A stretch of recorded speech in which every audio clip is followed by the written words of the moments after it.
빛 가운데 사는 사람은 죄가 하나도 없는 사람이 아니라 매 순간 자신의 허물과 죄를 돌아보며 부끄럽지만 빛이신 하나님께 나아가 늘 자신의 부족과 모자람을 성찰하며 자백하는 사람이라. 사도 요한 그렇게 말했습니다. 빛 가운데 사는 사람은 그래서 매 순간 하나님이 주시는 계명의 말씀을 묵상하며 그 말씀대로 지켜 행하려고 노력하는 사람입니다. 그리고 그 계명의 핵심인 사랑을 구체적으로 실천하며 사랑하려고 애쓰는 사람들이 빛 가운데 사는 사람들입니다. 그리고 빛 가운데 사는 사람들은 날마다 성숙해 가기를 노력하는 사람들입니다. 아비신앙에서 청년신앙, 청년신앙에서 어린아이 신앙에서 청년신앙, 청년신앙에서 아비신앙으로 성숙해 가는 사람들. 이제까지 우리가 나누었던 네 가지 빛 가운데 사는 사람의 특징들이었습니다. 다시 반복하면 이렇습니다. 빛 가운데 사는 사람은 매 순간 자백하는 사람입니다. 그리고 계명을 지키는 사람입니다. 사랑도 사랑해야 할 분, 하나님과 이웃을 사랑해야지 돈, 세상 것 사랑하는 사람이 아닙니다. 진정으로 참된 사랑을 할 줄 아는 사람이 빛 가운데 사는 사람입니다. 그리고 네 번째, 날마다 성숙해 가기를 노력하는 사람입니다. 10년 믿어도 20년 믿어도 평생 믿어도 삶이 하나도 바뀌지 않는다면 사실은 빛 가운데 사는 사람은 아닐 것입니다. 오늘 사순절 둘째 주일을 맞으면서 저는 빛 가운데 사는 사람의 다섯 번째 특징을 소개하려고 합니다. 빛 가운데 사는 사람은 분별력 있는 사람입니다. 분별력 있는 사람입니다. 한번 따라해 보시죠. 분별하라. 네. 두 가지를 분별하라고 사도 요한은 오늘 본문에서 얘기하고 있습니다. 첫째, 때를, 시대를 분별하라.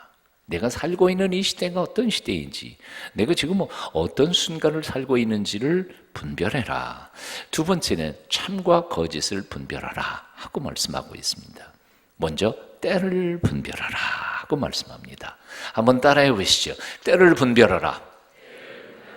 네, 이사야 55장 6절은 이렇게 말씀합니다. 너희는 여호와를 만날 만한 때에 찾으라. 그가 가까이 계실 때에 그를 부르라. 때가 있다는 거예요.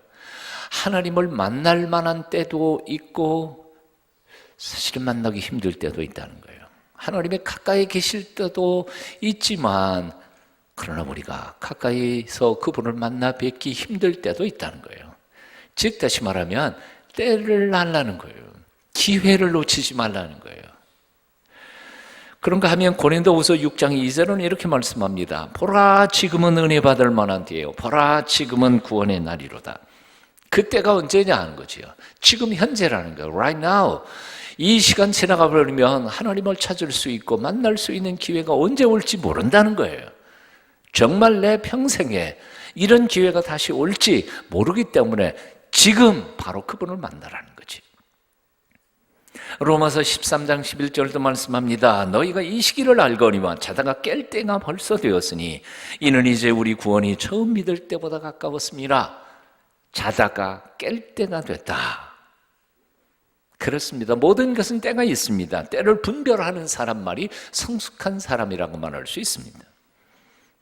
아침에 밝아 해가 중천에 떠 있는데에도 아직도 잠만 쿨쿨 자는 사람, 빛 가운데 사는 사람이라고 말할 수 없습니다. 빛 가운데 사는 사람은 때를 분별합니다. 시기와 시대를 알고 깨어있는 사람입니다. 오늘 18절 말씀 여러분 한번 같이 읽어보시겠습니다. 함께 읽습니다. 시작. 아이들아 지금은 마지막 때라. 적그리스도가 오리라 하는 말을 너희가 들은 것과 같이 지금도 많은 적그리스도가 일어났으니 그러므로 우리가 마지막 때인 줄 아노라. 다시 한 번 더 같이 읽어봅니다. 그러므로 시작. 그러므로 우리가 마지막 때인 줄 아노라. 여기서 마지막 때라고 할 때 그 마지막이라는 말을 헬라어로는 에스카톤이라고 표현합니다. 에스카톤. 이 에스카톤이라는 말에서부터 영어 에스카톨로지라는 말이 나왔습니다. 그게 종말론이라는 것이죠. 종말론이라는 얘기를 많이 들으셨을 거예요. 자, 인생에는 두 가지 종류의 종말이 있다고 성경은 가르쳐 줍니다. 첫 번째 종말은 뭔고 하니 우주의 종말, 시대의 종말, 역사의 종말이 있다는 겁니다. 즉 예수 그리스도께서 심판자가 되어서 역사를 마지막 종집을 때가 있다는 겁니다. 그게 에스카톤입니다. 마지막 우리의 인생이 역사가 끝나는 전. 그래서 인간의 모든 허물과 잘못과 역사의 오점을 다시 완벽하게 정의를 되잡는, 되찾도록 역사하시는 정점이 하나 있다는 겁니다. 이게 우주적 종말, 역사적 종말, 시대적 종말입니다. 그런가 하면 개인적 종말도 있습니다. 우주적 역사적 종말이 우리 목숨 끊어지기 전에 오지 않는다 하더라도 우리는 종말의 순간을 맞을 수 있습니다. 그게 뭡니까? 내가 죽는 날이죠. 예수님이 내가 살아있을 때 오지 않는다 하더라도 내가 죽는 순간은 역사의 종말하고 상관없이 나의 종말이 되고 맙니다. 이것을 개인적 종말이라고 표현하는 것입니다. 우리 인생에 끝이 있다고 생각하는 것을 종말론이라고 말한다면, 내 인생에 끝이 있다는 생각을 잊지 않으면서 그 인생의 끝에서부터 역으로 추진해서 역으로 돌아와서 오늘이라고 하는 이 시점에 내가 어떻게 살아가야 할까 하는 가치관을 가지고 오늘 주어진 삶 속에서 최선을 다해서 살아가는 삶을 가르쳐서 우리는 종말론적 삶이라고 표현합니다. 그러니까 내 인생에 끝이 있다는 사실을 잊어먹고 제멋대로 일 저 일 벌리면서 마구 낭비하고 세월을 낭비하고 재물을 낭비하고 아무렇게나 막 살아가는 삶, 이건 그런 삶을 성경에서는 방탕한 삶이라고 가르치는 것입니다. 우리 기독교 신앙은 철저히 종말론적 삶입니다. 즉 오늘이라고 하는 현재에서 사는 게 아니라 나의 인생의 끝에서부터 거꾸로 세어서 오늘 나는 어떻게 살 것인지를 곰곰이 고민하면서 의미 있게 살려고 노력하는 삶, 이 기독교적인 삶의 핵심입니다. 여러분은 요즘 어떻게 살고 계십니까? 여러분 인생의 끝이 있다는 사실을 정말 믿으십니까? 믿을 필요도 없어요. 끝이 있으니까 고민할 것도 없어요. 근데 문제는 오늘이라고 하는 이 시간 속에 내가 그것을 의식하면서 정말 제대로 살고 있느냐, 그것이 문제일 뿐이죠. 예수님께서는 마태복음 16장 3절에서 이렇게 말씀하셨습니다. 아침에 하늘이 붉고 흐리면 오르는 날이 굳겠다 하나니 너희가 날씨는 분별할 줄 알면서 시대의 표적은 분별할 수 없느냐. 여기 말할 때 날씨는 분별할 줄 알면서라고 하는 날씨라는 말은 프로소폰이라고 헬라어로는 그렇게 표현하는데요. 사실 우리 얼굴을 프로소폰이라고 말합니다. 얼굴이 질 잘 보이잖아요. 안 그래요? 눈앞에 딱 뜨는 게 이게 프로소폰이에요. 우리 얼굴이에요. 눈앞에 보이는 것, 외모, 이걸 여기 날씨라고 표현을 했습니다. 자, 그런데 비해서 시대라고 하는 말, 그 뜻은 카이로스라고 말했습니다. 사실 시간의 두 종류에 대한 크로노스라는 시간과 카이로스라고 하는 시간, 이건데 여기 시대라는 말은 카이로스라고 하는 시간에 대한 이야기입니다. 근데 이 카이로스라는 말은 단순한 물리적 시간을 얘기하는 게 아니라 아까 얘기했던 것처럼 얼굴 혹은 외모의 배후에 숨겨져 있는 그 사건의 진정한 의미, 영적인 의미, 정신적인 사건, 그것을 얘기하는 것입니다. 그래서 예수님께서 말씀하시는 이 말씀은 겉으로 드러나는 것은 다 빤히 정확히 잘 알아보면서 실제로 그 사건들이 일어난 배후에 너의 인생에 정말 중요하게 영향력을 미치는 그건 왜 보지 못하느냐 하는 거죠. 우리 인상들이 참 어리석어요. 뭐냐면 눈앞에 보이는 것은 하나도 손해보지 않으면서 실제로는 삶에서 꼼꼼히 자기 인생의 의미에 대해서는 전혀 생각해보지 못하면서 눈에 보이는 것에만 끌려다니고 결국은 인생 망하더라는 것이지. 자, 누가 지혜로운 사람입니까?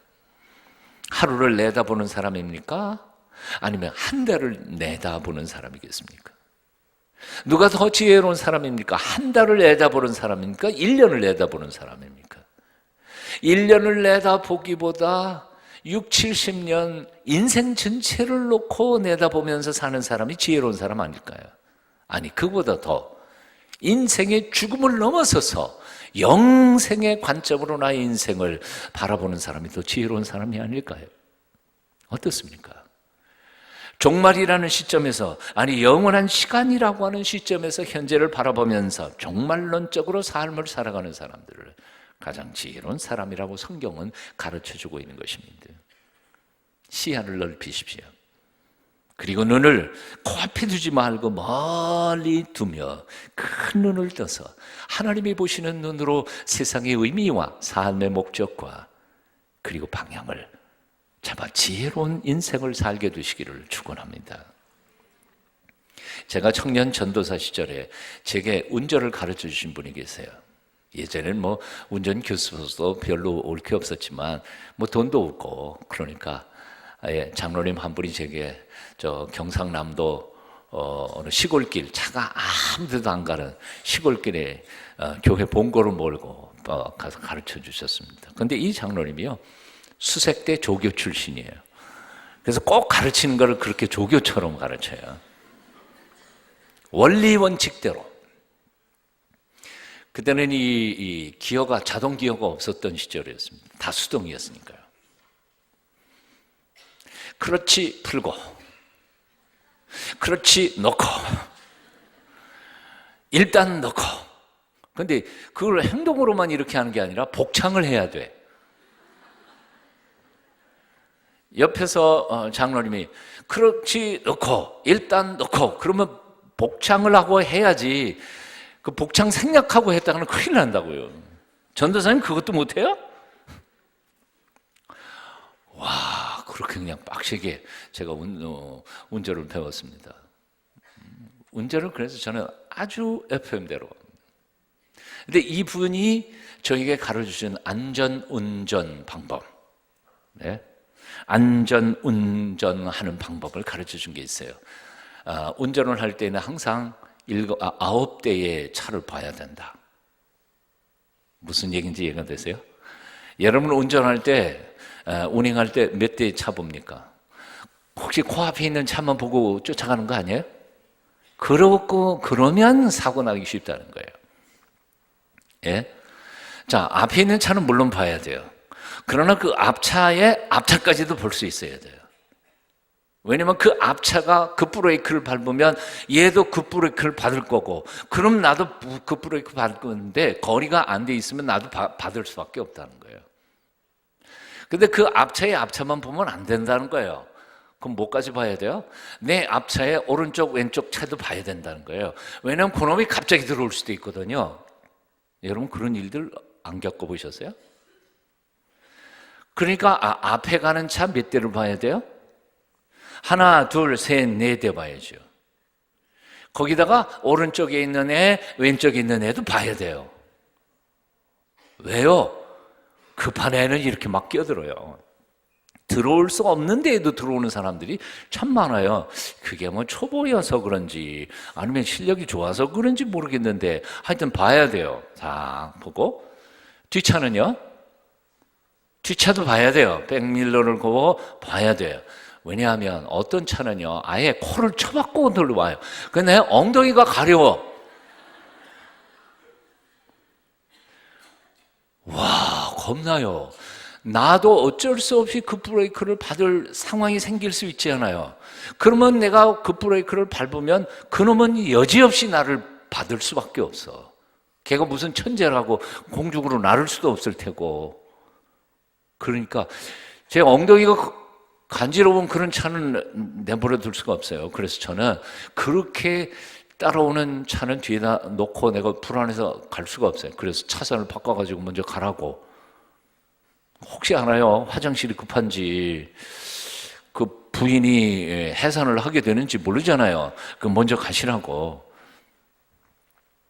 그 다음에 뒷차만이에요? 아니요. 뒷차의 오른쪽, 왼쪽도 가끔씩 백미러로 확인을 하는 거예요. 왜냐하면 뒷차의 오른쪽 차선가 저 멀리 있었는데도 불구하고 차 몰고 가다가 보면 언제 여기 와가지고 끼어드는지 모르거든요. 그러니까 그 차들이 속도가 얼마나 빨리 오고 있는지 견제해 가면서 봅니다. 그러니까 차 몇 대 봐요? 앞에 하나, 둘, 셋, 넷, 다섯, 여섯, 일곱. 계산이 잘못됐다. 예, 분명히 뒤에 오는 차 3대, 앞에 가는 차 4대, 양쪽에 있는 차 2대, 그래서 9대. 이제 감사하게 돼요. 물론 하나님의 은혜입니다. 지난 35년, 아니 한 40여 년 동안 제가 운전을 했는데에도 한 번도 제가 받쳐본 적도 받아본 적도 없습니다. 사고 난 적이 없어요. 전적으로 하나님의 은혜이지만 은혜 다음에는 그 호랑이 같은 장로님의 그 안전운전법 때문이었습니다. 너무 코앞에 있는 차만 보고 들이밀고 쫓아다니지 마세요. 너무 세상 것에만 코를 쳐박고 살지 마십시오. 멀리 내다보세요. 시야를 넓히십시오. 하나님께서 우리의 인생을 통하여 영광 받으실 줄로 믿습니다. 오래전 영국에 윌리엄 바클레이라고 하는 목사님이 계셨습니다. 저는 그분의 책을 너무너무 좋아합니다. 아주 명쾌합니다. 은혜롭기도 하고요. 책도 많이 썼어요. 근데 이분이 눈이 아주 좋았다고 합니다. 물론 자동차가 없던 시절 마차를 타고 다니던 시절이었는데 마차를 타고 런던 거리를 이렇게 달려가면 그래도 빠르지 않아요, 마차도. 근데 런던 거리에 있는 양옆에 있는 이 간판들을 다 읽을 만큼 눈이 그렇게 좋았다고 그럽니다. 그런데 어느 날 그렇게 좋던 눈이 갑자기 시력이 나빠지기 시작하면서 사물들이 잘 보이지 않게 됐습니다. 할 수 없이 안과 병원에 가서 진단을 받았더니 의사가 이렇게 말하는 겁니다. 너무 가까운 것을, 목사님 같은 경우는 책을 너무 많이 읽어서 시력이 갑자기 피로가 축적이 돼서 일시적으로 눈이 안 보이게 됐다고. 그러니까 이제부터는 처방을 하는데 약도 없고 아무것도 없고 단지 그 처방전이 될 수 있는 대로 가까운 것은 피하고 멀리 있는 것들을 잠잠히 응시하는 훈련을 좀 해보시라. 그런 처방을 받은 겁니다. 그날 저녁에 윌리엄 바클레이는 자기 일기장에 이렇게 적었습니다. 그렇다. 우리 인생도 너무 근시안적으로 사물을 바라보다가 보면 인생의 시력을 잃어버리고 마는 법이다. 그래서 가끔 우리는 눈을 떠서 멀리 바라보는 훈련을 해야만 한다. 진리 아닌가요? 사랑하는 여러분, 너무 출세, 미모, 아파트 평수, 자동차, 명품 그런 것들만 욕심스럽게 자꾸 바라보지 마십시오. 잘못하면 시력을 잃고 진리가 무엇인지도 분별하지 못한 채, 진정한 인생의 참된 행복이 무엇인지 알지 못한 채 인생의 삶의 감각을 잃어버리고 인생까지도 망쳐버리는 경우가 있을 것입니다. 가끔 눈을 들어 산을 바라보며 삶을 돌아볼 시간을 내십시오. 분별할 시간을 얻어 보십시오. 저는 너무 바빠서 등산을 못하고 있습니다만 사실 등산하는 거에 이익이 참 많다고 생각해요. 물론 건강도 있겠지만 삶을 한번 다른 시각에서 내려다보는 좋은 가르침이 있다고 생각합니다. 제가 청년 시절에 제가 살던 고향 도시에서 가끔은 산에 혼자 올라가 본 적이 있습니다. 산에 올라가서 이렇게 내려다보면요, 10층짜리 건물도 성냥꽉만 해요. 사람은 아예 보이지도 않고요. 그랜저와 아반떼 차이가 있을까요? 10층과 1층도 차이가 없는데 뭐 50평과 30평의 차이가 있겠어요? 없어요. 청년 시절에 와, 저런 데서 아둥바둥 한 평, 두 평 싸우고 찢고 볶고 사는 게 과연 의미가 있을까? 찬송가 73장은 이렇게 노래합니다. 내 눈을 들어 두루 살피니 산악이라. 한번 찬양해 볼까요? 그냥 반주 없이. 내 눈을 들어 두루 살피니 산악이라.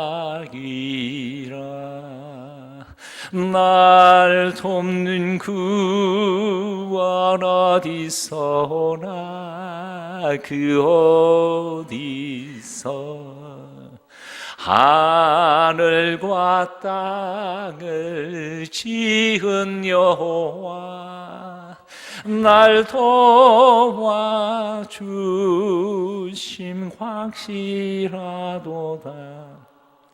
그래요. 눈을 들어 두루 살펴보십시오. 하늘과 땅을 지으신 창조주 하나님이 나의 인생길을 인도해 가시고 보호해 주시는 것이 확실하게 보이게 될 것입니다. 찬송가 256장 1절은 또 이렇게 말합니다. 눈을 들어 하늘 보라. 어지러운 세상 중에 곳곳마다 상한 영혼 탄식소리 들려온다.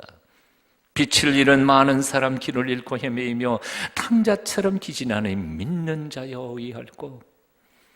눈을 들어 하늘을 바라보십시오. 어지러운 세상을 한번 돌아보십시오. 빛을 잃고 헤매는 불쌍한 많은 영혼들이 눈에 들어올 것입니다. 그동안 우리는 얼마나 내 새끼, 우리 집, 우리 교회 그것만 바라보며 우리 주변에 얼마나 고통당하고 신음하는 사람들이 많은지 돌아볼 겨를도 없이 살아오지 않았어요. 찬송가 415장 2절입니다. 내 눈을 밝히 떠서 저 십자가 볼 때 나 위에 고생당하신 주 예수 보인다. 그 형상 볼 때 내 마음에 큰 찔림 받아서 그 사랑 감당 못하여 눈물만 흘리네.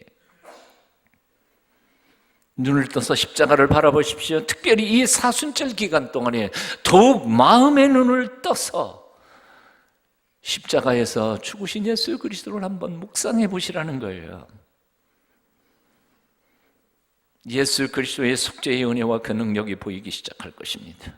죽었던 내 믿음이 살아날 것입니다. 감동과 감격의 눈물이 내 영혼 속에 넘칠 것입니다. 찬송가 366장 1절은 말씀합니다. 어두운 내 눈 밝히사 진리를 보게 하소서. 진리의 열쇠 내게 주사 참빛을 찾게 하소서. 깊으신 뜻 알고자 엎드려 기도하오니 내 눈을 뜨게 하소서 성령이여. 내 눈을 뜨게 하소서 성령이여. 따라해 보실래요? 내 눈을 뜨게 하소서 성령이여. 이 사순절 기간 동안에 나는 여러분의 마음과 영혼의 눈이 뜨여지시기를 축원합니다. 그래서 이 천지간에 나 혼자 있는 게 아니라 하나님의 창조의 능력의 손길이 지금도 나를 붙잡고 계신다는 확신과 기쁨에 어렵고 힘든 환경 속에서도 용기를 회복하는 여러분 다 되시기를 축원합니다. 두 번째로 우리는 영을 분별해야 합니다. 이단을 분별해야 합니다. 참과 거짓을 분별할 수 있는 성숙한 빛 가운데 사는 사람들이 되어야 할 것입니다. 오늘 18절 말씀 함께 읽습니다. 같이 읽습니다. 18절 시작. 아이들아 지금은 마지막 때라. 적그리스도가 오리라 하는 말을 너희가 들은 것과 같이 지금도 많은 적그리스도가 일어났으니 그러므로 우리가 마지막 때인 줄 아노라. 요한복음 4장 1절에도 사도 요한은 반복해서 이 얘기를 하고 있습니다. 사랑하는 자들아 영을 다 믿지 말고 오직 영들이 하나님께 속하였나 시험하라. 많은 거짓 선지자가 세상에 나왔습니다. 적그리스도라 하는 사람들, 본래는 신앙 공동체에서 함께 신앙생활을 했던 사람들이었습니다. 하지만 그 공동체를 떠나 자신들이 믿는 것만이 진리라고 얘기하고 자기들이 함께 있었던 형제와 자매들의 복음을 부인해버리는 사람들이 됐습니다. 처음에 같이 있었으니까요. 같은 형제들이었어요. 근데 떠나서 끝이 달라졌어요. 그래서 달을 잇자, 끝단자. 그래서 이단이라고 하는 것은 비슷한 것 같은데 다른 사람들이에요. 조금 다른 게 아니라 끝을 완전히 버물려서 완전히 다른 진정한 참된 기독교가 아니에요. 그런 기독교의 모양을 갖추고 있으면서도 전혀 복음이 아닌 사람들을 경계하라는 거예요. 변질시킨 그런 사람들이에요. 그런 이단자들은 사실은 2000년 전 사도 요한의 시대에도 있었습니다. 하지만 지난 2000년 동안 끊임없이 때마다 일어났고 교회와 성도들을 괴롭혔고 유혹했고 타락시켰습니다. 그리고 마지막 시대인 종말의 때 요즘은 더욱 극성을 부리고 있습니다. 여러분, 신천지의 폐해를 아시지 않아요? 세월호 사건의 배후였던 그들은 오히려 아직도 팔팔하게 살아남아 있습니다. 오히려 세력을 넓혀가고 있습니다. 그런데 우리는 손도 못 대고 있습니다. 신천지만 있나요? 얼마나 많은 이단들이 한국 사회에서 지금 판을 치고 있는 종교의 자유라는 이름으로 법적인 보호까지 받으면서 엉뚱한 짓거리를 벌이고 있는지 모릅니다. 요즘에 어떤 분들이 이런 얘기 하더라고요. 이렇게 이단들이 많이 일어나는 걸 보면서 믿음이 없는 분들은요, 교회도 한통속 아닌가. 그래서 에이, 저런 거 꼴 보기 싫어서 난 교회도 안 나간다. 그렇게 말하시는 분들이 있어요. 그런데요, 물어볼게요. 짝퉁이 왜 나오지요? 웃기만 하고 대답을 안 하시네. 짝퉁이 왜 생겨요? 명품이 있으니까 짝퉁이 생기는 거지. 다시 말하면 짝퉁의 존재, 그것은 명품이 존재한다는 가장 확실한 증거 아니에요? 거짓 진리가 있는 이유는 참 진리가 있기 때문이에요. 거짓 사랑이 있는 이유는 진정한 참된 사랑이 있기 때문에 거짓 사랑이 나타나는 것이지요. 그러므로 이단이 많다 해서 신앙 자체를 부인하는 것처럼 어리석은 일은 없습니다. 오히려 그 수많은 이단들, 짝퉁들이 존재하는 것을 바라보면서 진정한 참된 진리를 찾아 옳은 선택을 하는 것이 지혜로운 것이지요. 이단 때문에 신앙을 포기하는 어리석은 일을 범하지 않기를 바랍니다. 위조 지폐 발견하고 놀라서 진짜 지폐 내버릴래요? 그런 어리석은 사람은 없을 것이라고 생각합니다. 영을 분별하고 이단을 잘 가려서 참된 믿음을 추구하는 지혜로운 사람들이 다 되실 수 있기를 축원합니다. 19절 말씀 우리 함께 같이 읽어봅니다. 시작. 그들이 우리에게서 나갔으나 우리에게 속하지 아니하였나니 만일 우리에게 속하였더라면 우리와 함께 거하였으리니와 그들이 나간 것은 다 우리에게 속하지 아니함을 나타내려 함이니라. 그들이 우리에게서 나갔으나 본래 어디 있었어요? 우리하고 똑같아요. 같이 있었어요. 그런데 나갔습니다. 쫓아냈어요? 나갔어요? 나간 거예요. 쫓아낸 게 아니에요. 왜 나갔어요? 우리가 믿는 믿음을 용납할 수 없다는 거죠. 자기들의 믿음만이 옳다고 얘기하는 거예요. 그래서 이단들의 항상 강조하는 것은 기존 기성교회는 다 틀렸다. 거기는 구원이 없다. 자기들에게만 구원이 있다. 그 색깔 보면, 주장하는 거 보면 딱 똑같아요. 2000년 전이나 지금이나 똑같아요. 그러면 자, 사도 요한 때에 그렇게 나간 형제들이, 나간 사람들이 그러면 부인했던 신앙은 뭐냐 하는 거예요.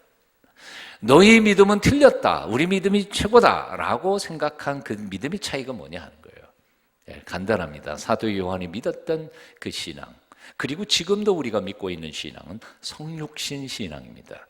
즉 하나님이, 그 거룩하시고 의로우신 하나님이 당신의 보좌를 버리시고 이 땅에 내려오셔서 당신의 피조물인 인간의 몸을 입고 이 땅에 오셔서 십자가 높이 달려 인간의 모든 허물과 죄를 뒤집어 쓰시고 죽으심으로 해서 그 보혈로 인하여 우리가 구원함을 받았고, 그것을 믿는 자마다 하나님의 아들이 되고 딸이 되고 천국 시민이 된다. 이게 복음이에요.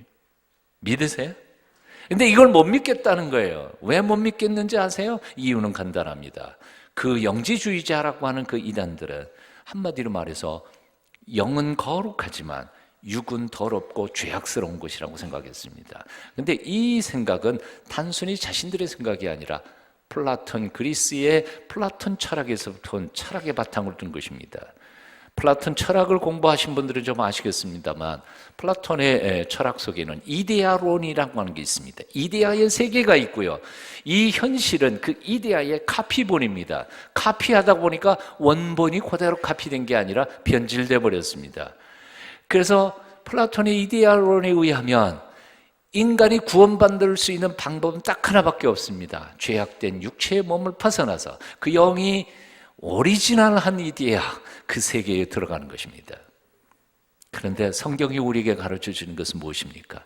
영은 거룩하지만 육은 더러운 것입니까? 아니요. 창세기 1장 보니까 하나님께서 천지를 창조하시고 난 후에 감탄하시면서 뭐라고 말씀하셨어요? 그 지으신 모든 것을 보시니 보시기에 심히 좋았더라. 돈이 타락된 게 아니에요. 돈이 악이고 또 거룩한 거 없어요. 돈은 중성이에요.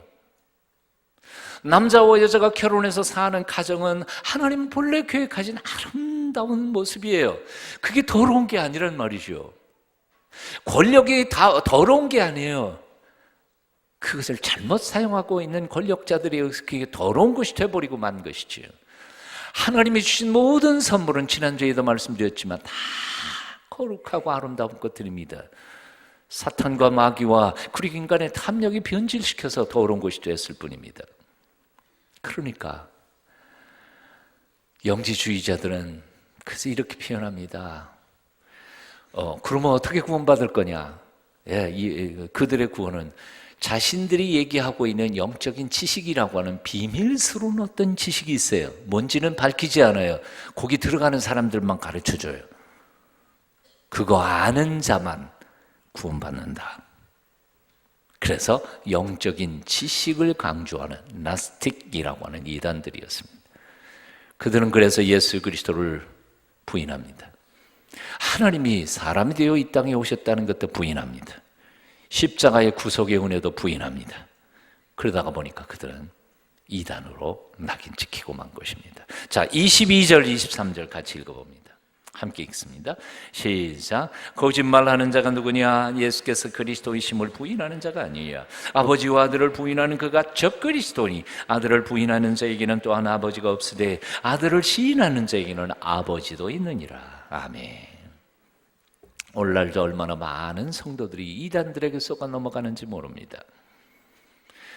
이단들의 달콤한 속임수에 집 다 팔고 재산 팔고 그리고는 교주 좋은 일만 시킵니다.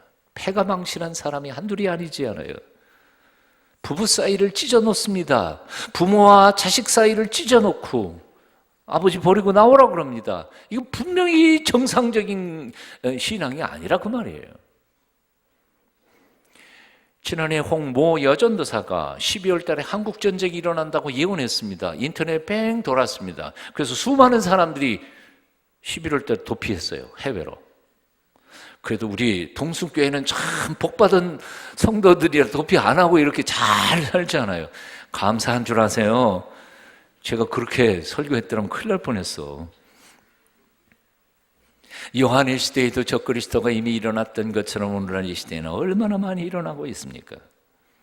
적그리스도란 말은 사실은 종말의 마지막 시대에 일어나는 사탄, 악의 세력을 의미하는 단어입니다.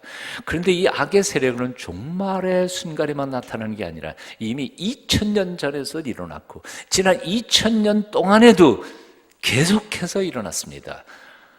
앞으로도 일어날 것입니다. 말씀의 결론이 뭔지 아세요? 한번 따라해 보십시오. 사단과 마귀에게는 휴가가 없다. 휴가가 없어요. 태초부터 지금까지 일해요. 이야, 얼마나 열심히 일하는지 몰라요. 그리고 그 사탄과 마귀에게는 대상도 따로 없어요. 목사도 넘어가요. 장로, 권사 다 넘어갈 수 있어요. 심지어 이 마귀라는 놈은 40일 금식 기도하시고 난 후 하나님의 아들이신 예수 그리스도까지도 유혹하려고 덤벼들었던 놈 아닙니까? 그러니까 아무도 마음 놓고 있을 수 없어요. 여러분 조심해야 합니다. 정신을 차리고 깨어 있어야 합니다. 하나님의 말씀을 날마다 묵상하며 그 말씀의 검을 준비하고 계셔야 합니다. 그리고도 안심 못해요. 왜냐하면 우리의 지혜, 우리의 지성, 우리의 모든 것을 다 합해도 마귀의 꾀를 이길 수는 없겠기 때문입니다. 그래서 우리가 기억해야 할 가장 중요한 한 가지는 예수 그리스도께서 우리를 위하여 보내주신 보혜사 성령님을 의지하는 것입니다. 요한복음 14장 26절을 말씀합니다. 보혜사 곧 아버지께서 내 이름으로 보내실 성령 그가 너에게 모든 것을 가르치시고 내가 너에게 말한 모든 것을 생각나게 하시리라. 성령님의 이름을 부르십시오. 도우심을 요청하십시오. 매 순간 그분의 인도하심을 따라가십시오. 아라비아 사막에서 길을 잘 안내하기로 유명했던 한 가이드에 대한 이야기입니다. 여러분 잘 아시는 것처럼 넓은 사막에 모래 폭풍 한 번 지나가 버리면 사실 랜드마크로 삼았던 것들도 다 날아가 버립니다. 지형 자체가 바뀝니다. 골짜기가 산이 되고 산이 골짜기가 돼 버립니다. 그러니까 거기서 살고 있는 사람들조차도 방향 감각도 다 잃는다는 거예요. 근데 이 가이드는 한 번도 손님들을 데리고 가이드하면서 방향을 잃어버린 적이 없었다는 거예요. 이 사람의 비법이 자기 가슴 앞에 비둘기 비둘기 통을 가슴에 품고 다니면서 길을 잃어버린 순간에는 비둘기를 꺼내가지고 날린다는 거예요. 비둘기는 기가 막힌 방향 의식이 있어서 자기 집으로 정확하게 날아가면 얘가 그리로 날아갔으니까 저쪽이 동쪽이다 서쪽이다 그래가지고 손님들을 한 번도 길을 잃지 않고 안내했다는 거예요. 그래서 사람들은 이 사람을 가리켜서 비둘기 사람 The Dove Man 이라는 별명을 지어줬다고 합니다. 사랑하는 동순가족 여러분, 우리는 정말 방향 감각을 잃을 수밖에 없는 사막 같은 인생길을 걸어가고 있습니다. 매 순간 비둘기 같은 성령님의 인도하심을 받는 영적 비둘기맨들이 다 되실 수 있기를 축원합니다. 인생의 길을 잃을 때마다 성령의 이끄심으로 방향을 잃지 않고 오직 복된 길로만 올곧게 걸어가시는 여러분 다 되시기를 축원합니다. 기도하겠습니다. 거룩하신 하나님, 우리가 영적인 잠에서 깨어나 시대를 분별할 수 있도록 믿음을 주시옵소서. 사막 같은 인생 한복판에서 길을 잃지 않도록 매 순간 우리를 지켜 주시옵소서. 예수님 이름으로 기도합니다. 아멘.